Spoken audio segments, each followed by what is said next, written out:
விஜய்க்கு வந்து சுயநினைவு திரும்புது. அப்போ வந்து விஜய் கிட்ட காவேரி இந்த உலகத்திலே இல்ல அப்படின்னு சொல்லிட்டு பாட்டி வந்து பொய் சொல்லிடுறாங்க. அதனால விஜய் வந்து என்ன பண்ணுறதுன்னு தெரியாம தவிக்கிறாரு. அவரால தாங்கிக்க முடியாம பயங்கரமா கதறிக்காரு, அழறாரு. ஒரு கட்டத்தில அப்படியே மயக்கம் அடைகிறாரு விஜய். அடுத்து வந்து பாட்டி வந்து விஜய் இதுக்கப்புறம் இங்க வச்சிருக்கக்கூடாது. எப்படியும் நம்மளுக்கு இன்னொரு வந்து வீடு இருக்குல்ல வேற வேற ஊர்ல, அங்க கூட்டிட்டு போயிடுவோம் அப்படின்னு சொல்லிட்டு பிளான் பண்றாங்க. அதன்படி விஜயும் அங்கேயும் கூட்டிட்டு போயிடுறாங்க. இங்க வந்து என்ன பண்றாங்க, நம்ம காவேரி வந்து எதுவுமே தெரியாம வந்து எல்லாத்தையும் மறந்து போயிட்டு பழைய நினைவுகளை பத்தி பேசிட்டு இருக்காங்க. சரிம்மா நம்ம எப்போ வீட்டுக்கு போவோம்? அதான் எனக்கு உடம்பு சரியாயிடுச்சுல்ல, முதல்ல நம்ம வீட்டுக்கு போவோம் அப்படின்னோனே, வீட்டுக்கா? அப்படி சொல்லி சொல்றேன். ஆமாம்மா.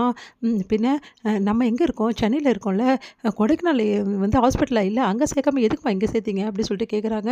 அத கேட்டு அதிர்ச்சி அடைகிறாங்க. என்னடி இவ இப்படிலாம் பேசிட்டு இருக்கா? நம்ம கொடைக்கானல் விட்டு வந்ததே இவளுக்கு தெரியலையே அப்படின்னோனே, இங்க வாம்மா அப்படி சொல்லிட்டு கூப்பிட்டுட்டு போறாங்க. நிவினும் வந்து நம்ம வந்து யமுனாவும், அம்மா வேற வழியே கிடையாது. அக்காவ நம்ம கொடைக்கானல் தான் கூட்டிட்டு போணும். ஏன்னா டாக்டர் வந்து நம்ம வேற விஷயங்கள்லாம் சொல்லக்கூடாதுன்னு சொன்னதால, இப்ப எந்த விஷயத்த நம்ம சொல்லக்கூடிய நிலைமையில இல்லம்மா. சொல்லக்கூடிய நிலைமையில. அதனால வந்து நம்ம கொடைக்கானலுக்கு கூட்டிட்டு போவோம். என்னடி சொல்ற? ஆமாம்மா வேற வழி கிடையாது. அக்காவ அங்க வச்சிருந்தா எல்லாமே வந்து நம்ம கொஞ்சம் கொஞ்சமா அக்காவுக்கு புரிய வச்சு பழைய நினைவுகள எடுத்துட்டு வரணும். ஆமாங்க. யமுனா சொல்றது கரெக்ட்டு தாங்க. கொடைக்கானல் போறது தான் நல்லது. எல்லாரும் பழையபடி கொடைக்கானல்ல இருந்தா தான் எனக்கு தெரிஞ்சு அவளுக்கு குணமாகும் அப்படின்னு சொல்லிட்டு நிவின் வந்து சொல்றாரு. என்ன மாப்பிள நீங்களும் இப்படி சொல்றீங்க? வேற வழியே கிடையாது. இப்ப விஜய் யாருன்னு தெரியல. குழந்தை பெத்ததும் தெரியல. அப்படின்னு பொறுத்தவரைக்கும் கொடைக்கானல் போறது தான் நல்லது. அங்க போனா தான் வந்து சீக்கிரமா குணப்படுத்த முடியும் அப்படின்னோனே, குழந்தை அப்ப குழந்தைய என்ன பண்றது? அப்படின்னோனே, வேற வழியே கிடையாது. குழந்தைய நாங்க பார்த்துக்குறோம் அப்படின்னோனே, நீங்க பார்த்துக்கிறீங்களா? என்னடி சொல்ற? பச்சை குழந்தைடி எப்படி பார்த்துக்க முடியும்? அப்படின்னோனே, கரெக்ட்டா அப்ப வராங்க பாட்டி. பாட்டி வந்து என்னாச்சு? இப்ப காவேரி எப்படி இருக்கா? அப்படின்னு கேட்குறாங்க. பரவால்ல அப்படி சொல்லி சொன்னோனே, சரி இப்போ மாப்பிள எப்படி இருக்காரு? அப்படின்னாங்க. அவன் எங்க? அப்படியே தான் இருக்கான். இன்னும் கண்ண திறக்கல, ஒண்ணும் திறக்கல. அவனுக்கு எந்த இம்ப்ரூவ்மெண்ட்டும் இல்ல. நீங்க தானங்க வேற ஹாஸ்பிட்டலுக்கு கூட்டின்னு போனீங்க. குணமாயிடுவாருன்னு சொல்லிட்டு. இப்ப இப்படி சொல்றீங்க அப்படின்னு நிவின் சொல்றாரு. சொல்லியிருக்காங்க டாக்டர் பாசிட்டிவா சொல்லியிருக்காங்க. பார்க்கலாம் பார்க்கலாம் அப்படின்னு சொல்லிட்டு சொல்றாங்க. சரி நாங்க குழந்தைய வாங்கிட்டு போக தான் வந்தோம். குழந்தைய வாங்கிட்டு போக வந்தீங்களா? நீங்க என்னங்க சொல்றீங்க? அப்படின்னோனே, ஆமாங்க. குழந்தை எதுக்கு இங்க இருக்கட்டும்? ஒண்ணு அம்மா கிட்ட இருக்கணும். ஒண்ணு அப்பா கிட்ட இருக்கணும். சரி அப்பாவும் இந்த நிலைமையில இருக்காரு. அம்மாவும் இந்த நிலைமையில இருக்காங்களே எப்படிங்க? அப்படின்னு நிவின் கேட்குறாரு. நீங்க சொல்றதெல்லாம் கரெக்ட்டு தான் தம்பி. நான் இல்லன்னு சொல்லல. ஆனா குழந்தை வந்து இங்க இருந்தா காவேரிக்கு இந்த குழந்தை யாருன்னு பதில் சொல்லணும்ல. இப்ப காவேரி தான் எந்த வந்து தெரியலையே. அப்ப குழந்தைங்க எங்க இருக்கணும்? அப்படின்னோனே, உடனே வந்து இங்க பாருங்க. குழந்தை இங்க தான் இருக்கும். அது ஒண்ணுமே பண்ண முடியாது. குழந்தைய எப்படிங்க அங்க அனுப்ப முடியும்? ஏன்னா இப்ப விஜய் தான் அவரும் கான்சன்ட்ரேஷன் இல்லல்ல. விஜய் வந்து கண்ண திறந்து குழந்தைய கேட்பான்ல. அப்ப நாங்க குழந்தைய காட்ட வேணாவா? அப்படி ராதா சொல்றாங்க. நீங்க சொல்றதெல்லாம் கரெக்ட்டு தான்ம்மா.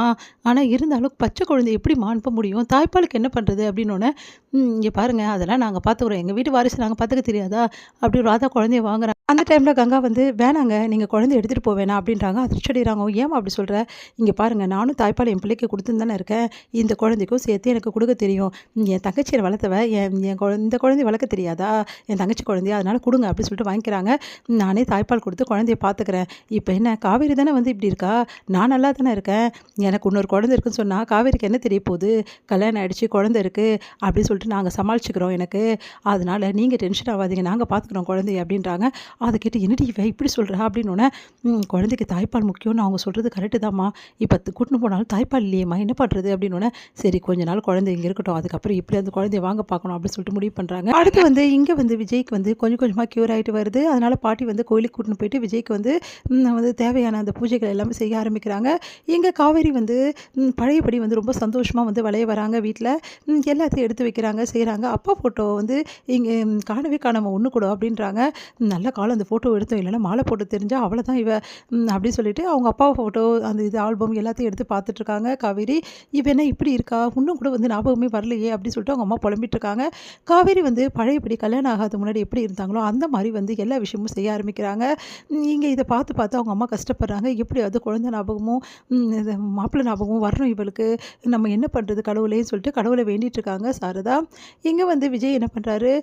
ரொம்ப வந்து அப்படியே வந்து கொஞ்சம் கொஞ்சமா சரியாகி பழையபடி வந்து வர ஆரம்பிக்கிறாரு. அப்போ விஜய் கிட்ட வந்து காவேரி இல்லாத நினச்சி நீ புலம்பிட்டு இருக்காதடா.